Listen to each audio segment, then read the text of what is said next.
About 26 years old, the Empress of Mexico arrived at the Vatican dressed head to toe in mourning, which was slightly concerning since her husband was still alive.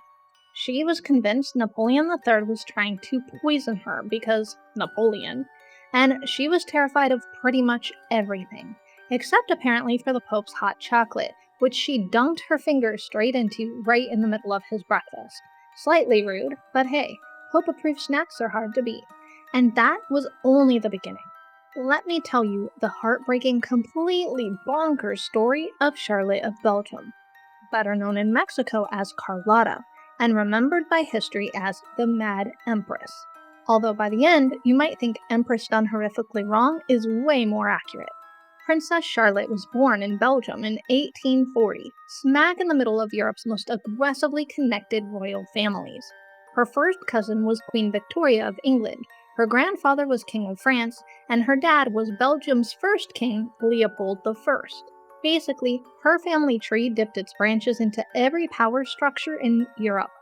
Her mom passed away when she was only 10, and her dad was, well, king, so he took a very hands-on role, making sure Charlotte grew up to be very educated, very serious, and fiercely ambitious. In fact, it wasn't unusual for him to bring her along on state business to learn firsthand from his legendary diplomatic skills. She was also considered quite beautiful, with a couple different royals trying to put a ring on it, but nobody really caught her attention until 1856, when she met Archduke Ferdinand Maximilian of Austria. Maximilian was handsome, charming, well-traveled, and the younger brother of Emperor Franz Joseph.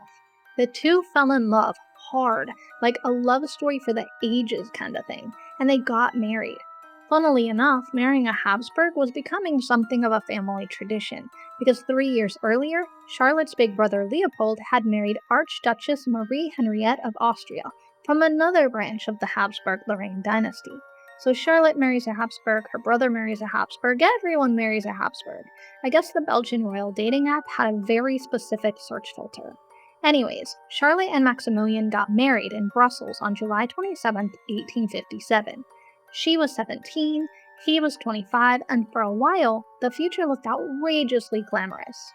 They moved to Milan and were greeted like young, royal celebrities, and when Max lost his political gig after Austria lost a war, he built a gorgeous white castle named Miramar overlooking the Adriatic Sea in Italy. And Max spared no expense. It was the ultimate 1800s flex. But while Max was a dreamer who loved architecture, botany, and designing the garden for the 17th time, Charlotte wanted a real purpose. She was raised to govern, not sit on a rock beside the sea looking pretty. Cue Napoleon III of France, who appeared with the most dangerous pitch in European politics. I have an exciting opportunity for you. Y'all could be the Emperor and Empress of Mexico. Great weather, great food, and Charlotte, your hair is gonna be so luscious. Just kidding. Napoleon probably didn't mention the hair. But Mexico already had a government, so why does it need an emperor? Well, quick backstory. Mexico was recovering from a civil war, and President Benito Juarez had to temporarily pause foreign debt payments. In response, Napoleon encouraged Britain and Spain to join France in sending troops to demand their money. Britain and Spain negotiated and left, but Napoleon, ever the opportunist, looked at the situation and thought, what if, instead of collecting debt, I install a puppet monarchy and control the country from the inside? Conservative Mexican monarchists backed the plan and offered the crown to Max. Easy peasy. Even the Catholic Church was feeling optimistic about this plan, hoping that Maximilian would reverse some of Benito Juarez's laws and recoup some of their lost power. But Max didn't just accept the crown like a happy puppy being offered a bone. He demanded proof that the Mexican people actually wanted him to rule. So, Napoleon presented national vote results showing overwhelming support. What he didn't tell Max was that this vote was conducted under French military occupation. It was less, Mexico unanimously loves you, and more, we sent some mildly armed soldiers to take a survey, and everyone said yes. Max still hesitated, but Charlotte was like, awesome, this is our moment. And in May of 1864, they arrived in Mexico. While Max explored the countryside and redesigned military uniforms, Carlotta learned Spanish, held audiences, and helped run the actual government. She didn't just play the role of trophy wife standing beside Maximilian with a Stepford smile. She rocked this Empress job. Whenever Max traveled, she served as regent, presiding over cabinet meetings like it was another normal Tuesday. In one letter, she wrote that the situation was making her increasingly energetic and that she could command an army if necessary. This girl was updating her LinkedIn in real time. Empress, regent, girl bossing my way through Mexico one policy change at a time. There was one enormous problem, though. They had no children. So, in 1865, Maximilian elevated two grandsons of Agustin de Iturbide, the man who had briefly ruled Mexico after independence, to the newly revived title of Princes of Iturbide. The younger child, Agustin, was only 2. Carlotta explained in a letter that they had chosen Iturbide's grandsons rather than his adult sons because, according to her, the older generation had developed unfortunate habits involving drinking and gambling. Imagine planning out your line of succession like, the adult options are too messy, so we have selected the toddler. This arrangement was intended to connect Maximilian's foreign monarchy to Mexico's first imperial dynasty, a powerful link between the two reigns. Instead, it gave critics yet another reason to consider this entire regime fake as hell. Things were quickly spiraling. The church still wanted its property and influence restored, France wanted political obedience and repayment, and the Mexican imperial government needed money. Maximilian wanted to build railways and redesign uniforms, jumping from one idealistic idea to another. And Carlotta was just trying to hold the entire thing together using determination, paperwork, and what I assume was an increasingly noticeable eye twitch. Then, the American Civil War ended in 1865. With the US no longer distracted, Washington put serious pressure on France to get out of Mexico. So, cutting his losses, Napoleon announced France was pulling its military out. Without the French army, the entire empire was doomed. Max considered stepping down, but Carlotta argued that abandoning the throne was disgraceful. Instead, she volunteered to personally cross the Atlantic and beg Europe for help. On July 9, 1866, Carlotta said goodbye to Max and made her journey. But when she landed in France, there was no grand welcome. Instead, she was housed at the Grand Hotel rather than stay at the Imperial Palace. Ouch. And the message was already clear. France was done with the Mexico situation. But Carlotta wasn't done, and she demanded an audience with Napoleon III. After a bit of badgering, he finally met her, hitting her with the ultimate blow-off. It's not personal, Sonny, it's strictly business. This rejection shattered her. Deep in shock, Carlotta became severely paranoid, convinced that Napoleon's agents were stalking her and poisoning her food. She saw Napoleon's refusal as a huge target on her back, and nobody could tell her otherwise. Desperate, she headed to Rome to beg Pope Pius IX for help. By the time she reached Rome, she was exhausted, frightened, and barely eating. And this is where she began wearing mourning clothes, all black. Again, Maximilian was still alive, so what was she mourning? For Empress status? Mexico? Apparently, Carlotta had entered her paranoid goth era slightly ahead of schedule. On September 27th, she finally met with Pope Pius IX and begged him to intervene. The Pope was sympathetic, but basically told her, sorry, chica, no puedo ayudarlo. Relations between the Vatican and the Mexican government were already bitter, and he wasn't willing to risk any more tension. But again, Carlotta was not just going to take the no and go home, so she returned for another meeting a few days later. This time, the Pope had just finished Mass and was eating a simple breakfast. A cup of hot chocolate sat in front of him. Mid-conversation, Carlotta suddenly plunged her fingers into the cup and brought them to her mouth.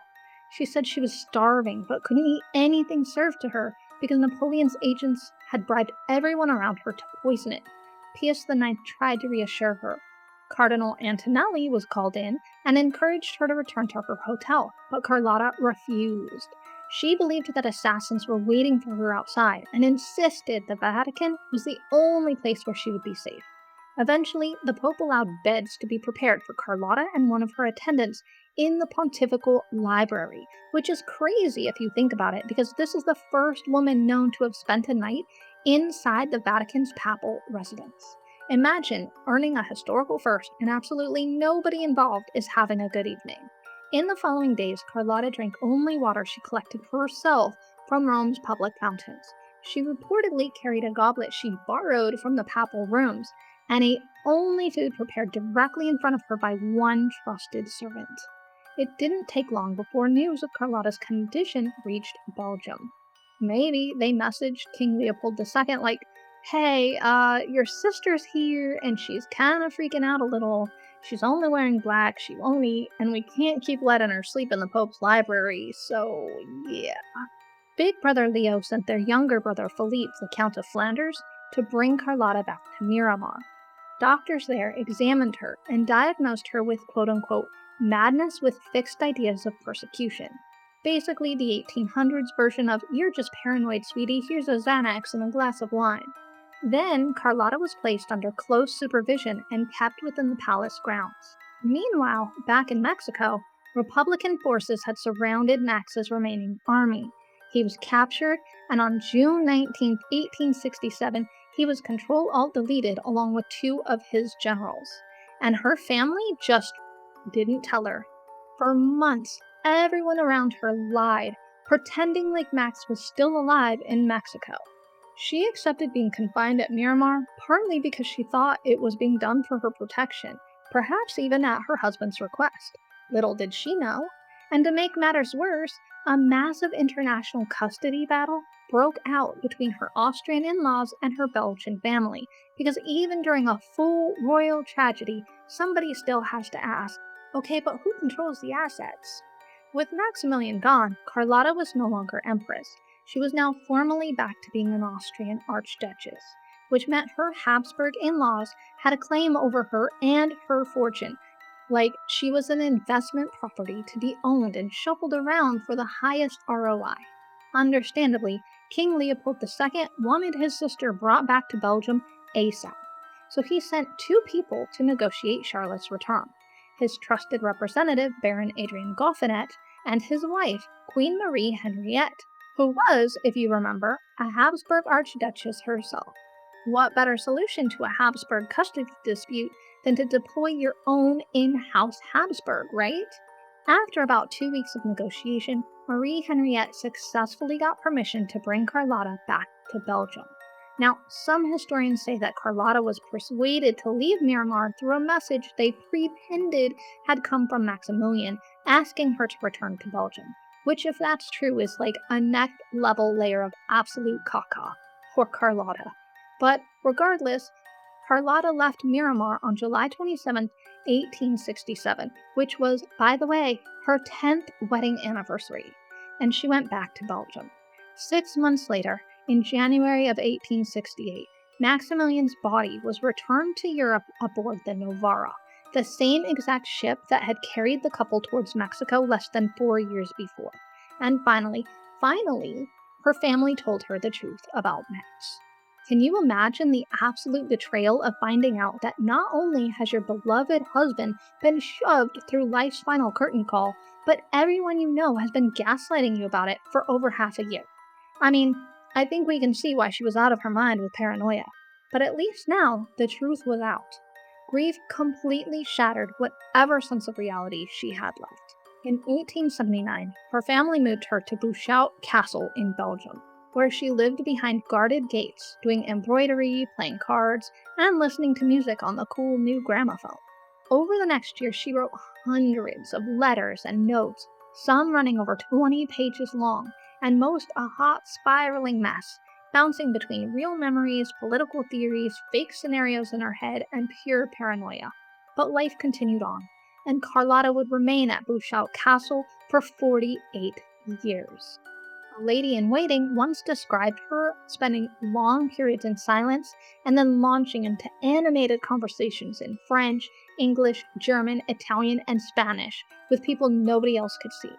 Some people thought Carlotta was speaking with Maximilian's ghost, and hey, maybe she was, I am not going to judge. Then, in 1914, Germany invaded Belgium.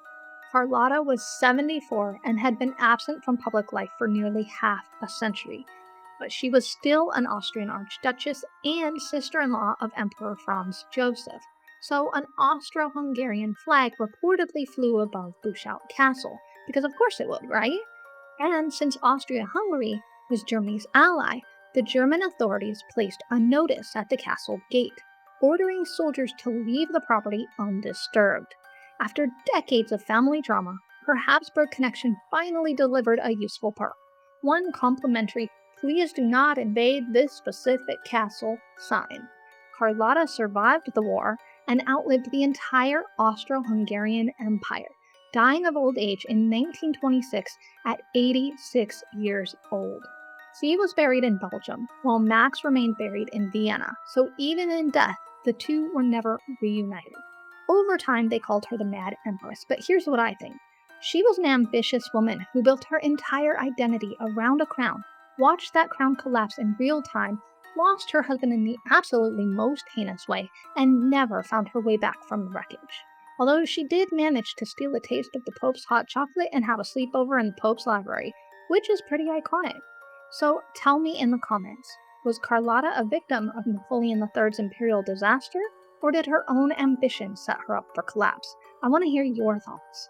And if you thought they did Carlotta dirty, check out our episode on Katharina Kepler, the mother of history's most famous astronomer, who had to be saved from the stake when her own town turned against her.